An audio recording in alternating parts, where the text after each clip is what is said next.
There is a shame that doesn't come from doing something wrong. It comes from doing something right for yourself.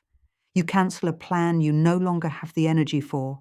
No one is harmed, no one is angry, no crisis occurs, and yet your body tightens, your chest contracts, your mind searches for justification. You feel as though you've violated something invisible, not a rule that was spoken, a rule that was learned. This is the shame we're talking about today.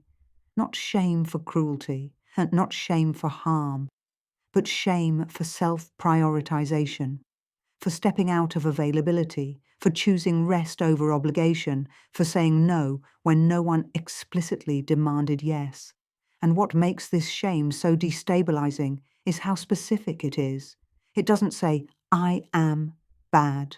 It says, I am bad when I do this, when I withdraw, when I rest, when I choose myself, when I change my mind, when I stop being useful.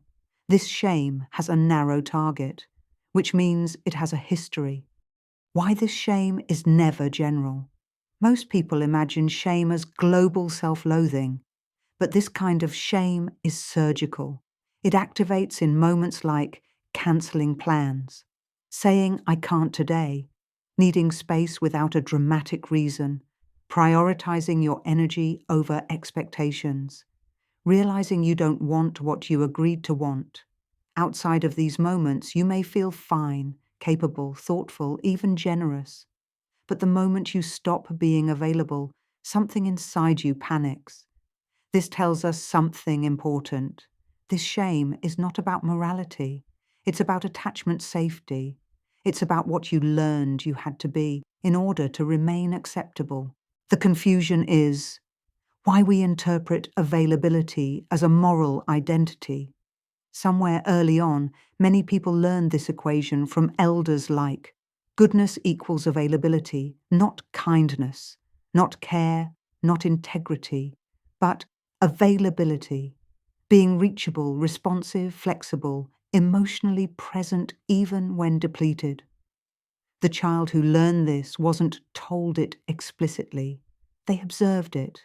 They noticed approval when they were accommodating, and tension when they had needs, subtle withdrawal when they disappointed, and relief when they were easy. So the nervous system drew a conclusion.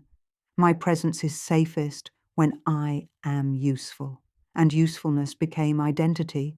This is why, later in life, cancelling a plan feels like a moral failure, not because anyone is harmed, but because your nervous system equates absence with threat. Imagine this. You make plans with someone a week in advance.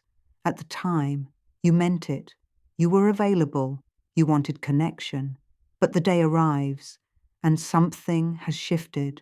You're exhausted, overstimulated, and emotionally thin.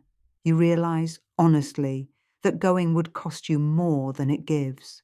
So you decide to cancel, and immediately, your stomach drops. You rehearse explanations. You soften your message excessively. You apologize too much, even before the other person responds. You feel ashamed. Why? Because somewhere inside you, cancelling is not neutral. It's not just a choice. It's a character violation. Let's discover why no one has to be hurt for the shame to activate. This is one of the strangest parts. Even when the other person is understanding, the relationship is safe. There is no retaliation. The shame still arrives. This tells us the shame is not interpersonal in the present. It's procedural memory from the past. Your nervous system learned. Early on, when I am not available, something bad happens. Not always anger, sometimes disappointment, sometimes emotional distance, sometimes silence. To a child, that's enough. So now, as an adult, your body reacts even when your mind knows better. This is not immaturity. This is unupdated survival logic. The reason is the failure to psychologically enter adulthood. Here's something rarely named.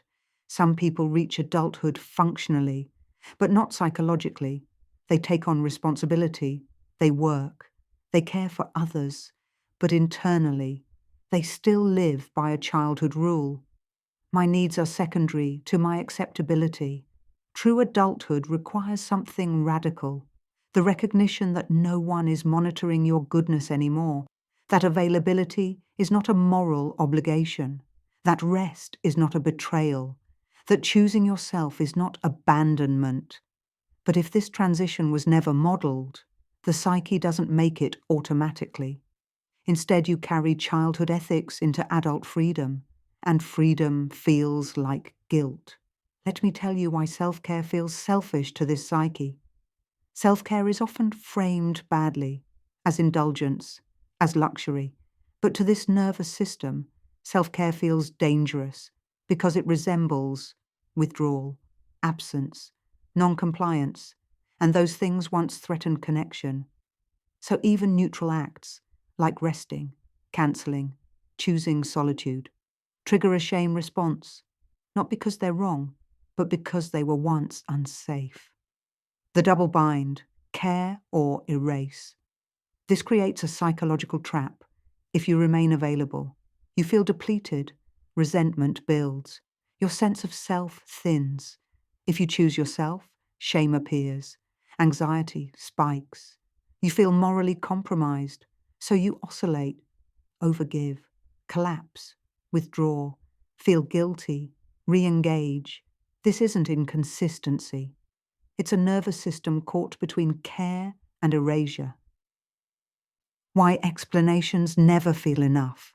Notice how often you feel the need to justify self-prioritization. You don't just cancel, you explain, you soften, you over-contextualize, you promise future availability, because part of you believes, if I don't justify this, I'll be exposed as bad. This is not about politeness. It's about internalized surveillance. A voice that still believes someone is keeping score. At the center of this shame is a disallowed identity, the self who changes their mind, has limits, and is unavailable, prioritizes internal truth over external expectation. This self isn't cruel, but it was once inconvenient, and inconvenience in certain environments felt dangerous. So this self was suppressed, not erased, but hidden, and every time it surfaces, shame arrives to push it back down. Often, no one else is upset, but you are. This tells us the critic is internalized. You're not responding to the other person. You're responding to an old relational template, one where your worth was conditional, your presence was transactional. So now you punish yourself preemptively to maintain internal order. Let me tell you this. Responsibility for self-erasure. This is an important distinction. Responsibility is honoring commitments you choose, repairing when harm occurs, acting with integrity. Self-erasure is ignoring internal limits, staying available out of fear, confusing presence with worth. Many people were taught the second and called it the first. So when you stop erasing yourself, it feels like irresponsibility, but it's not. It's differentiation. What actually begins to shift this shame? Not affirmations, not forcing confidence, but experience.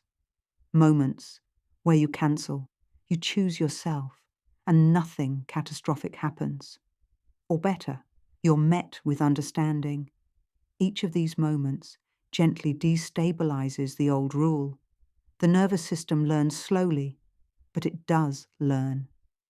Grieving the old role, there is grief here because the always available self kept you safe, secured belonging, maintained connection. Letting it go doesn't feel like growth.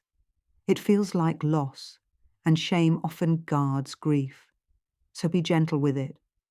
The goal is not to become selfish, it's to become self-anchored, to choose availability intentionally, not compulsively, to rest without explanation, to cancel without self-attack, to choose yourself without moral collapse. That's adulthood. If this spoke to you, notice where your shame becomes specific, not what it says, but when it activates. That's where the history lives. And if you want more work like this, quiet, precise, psychologically honest, you can subscribe to this channel, not to be told what to do, but to understand why you feel what you feel